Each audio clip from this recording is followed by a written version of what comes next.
Two men lose the same deal on the same morning.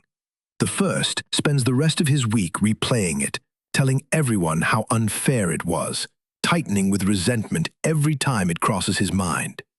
The second closes his laptop, sits with it for a moment, and by the afternoon, he has already moved on. Same event, same loss. Two completely different men walk out of it. The difference was not luck, and it was not some natural toughness one of them was born with.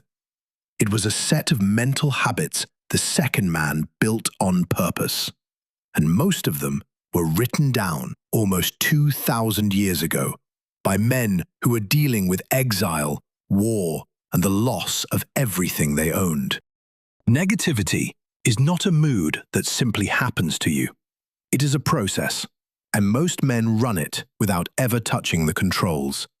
The thought arrives, you grab it, you feed it, you replay it, and by the end of the day, your mind is loud, tired, and dark. Then you call that just how life is. It is not. The Stoics treated the mind like ground that had to be defended, and they left behind specific, usable methods for clearing it. Here are 9 of them, each one simple enough to start today. The first habit is to separate what you control from what you do not. Epictetus opened his entire philosophy with a single division. Some things are up to us, and some things are not. Your effort, your choices, your response belong to you. The outcome, other people, the past, the weather, the economy, do not. Almost all negativity comes from a man pouring his energy into that second column and getting nothing back but frustration. So draw the line. When something drags at you, ask one question. Is this mine to control? If it is, act on it. If it is not, you set it down. That one cut removes most of the weight before you do anything else. The second habit is to name the thought instead of becoming it.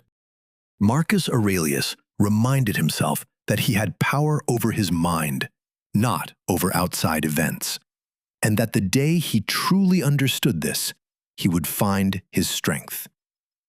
A negative thought only takes you over when you mistake it for the truth. So name it.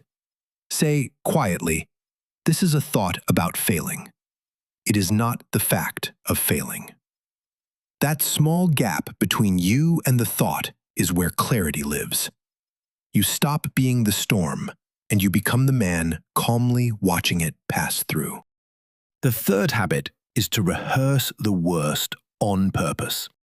This one sounds backward, so stay with it. Seneca practiced what he called the premeditation of adversity. He would deliberately imagine loss, failure, the exact thing he feared, while sitting calm and safe. Not to sink into dread, but to strip the fear of its ambush. Most negativity is fear of what might happen, circling in the dark where you cannot see it. When you face it directly, in daylight, on your own terms, it shrinks. You realize you would survive it. The mind stops flinching at a shadow once it has looked straight at the thing casting it. The fourth habit is to strip the event of your commentary. Marcus wrote that we are disturbed not by things, but by our judgments about things. Someone did not reply to your message. That is the event. Everything after it. They are ignoring me. I must have done something wrong. This always happens to me. That is commentary. And the commentary is the poison, not the event. So practice describing what happened in plain facts, with no adjectives attached. A message went unanswered. That is all that is actually true.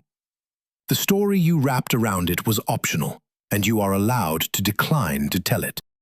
If these are landing, take a second and subscribe before you forget. This is the entire reason the channel exists, to hand men the tools nobody bothered to teach them.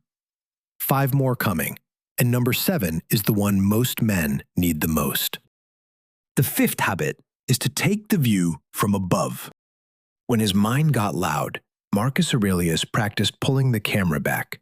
He would picture himself, his problem, his whole city from far overhead, then further still, against the size of the world and the length of time.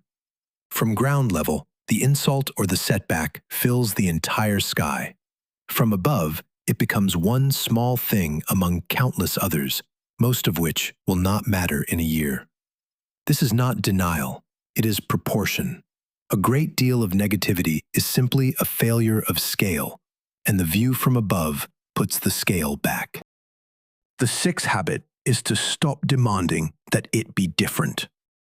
Epictetus said, "Do not demand that things happen as you wish, but wish them to happen as they do, and your life will go smoothly." A huge share of negativity is one thought on repeat. This should not have happened. But it did. Fighting a fact that has already occurred is a war you cannot win, and it drains the exact energy you need for the part you can still change. Accept the thing as done. Then, and only then, ask what the next move is. Acceptance is not surrender. It is where your power actually begins. The seventh habit is to guard your inputs.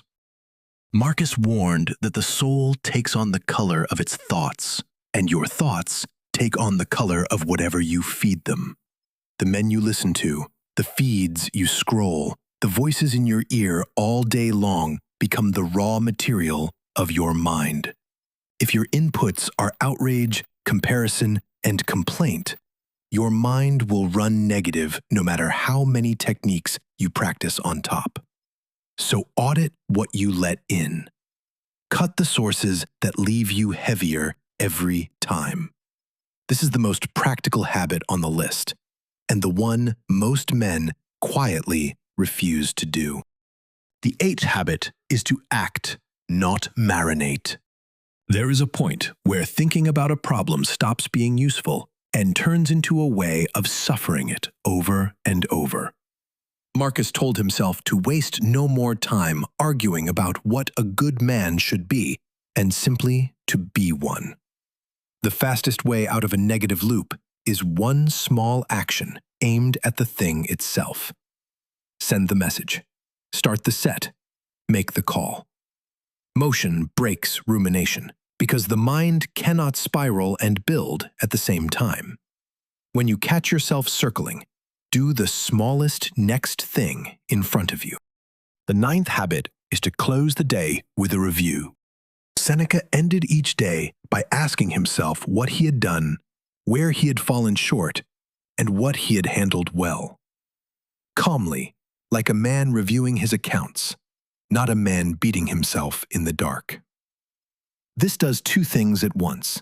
It clears the clutter so it does not follow you into sleep, and it trains you to see your own day with clarity instead of a vague, heavy sense of dread. A few honest minutes at night empties the mind you would otherwise have to wake up inside of. Notice what none of these 9 asked you to do. Not one of them told you to feel positive. That is the trick most advice gets wrong. The Stoics were not trying to feel good. They were trying to see clearly. And a clear mind turns out to be calm almost as a side effect.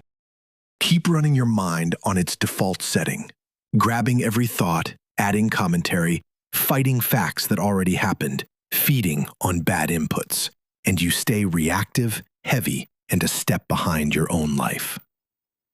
Build even 3 of these habits, and you will feel the noise drop inside a week. Start with the first one tomorrow morning, before anything else. What is mine to control, and what is not? If this is the kind of thinking you want more of, subscribe and stay close. This is the work we do here, one idea at a time, for men who are serious about becoming something. Vale.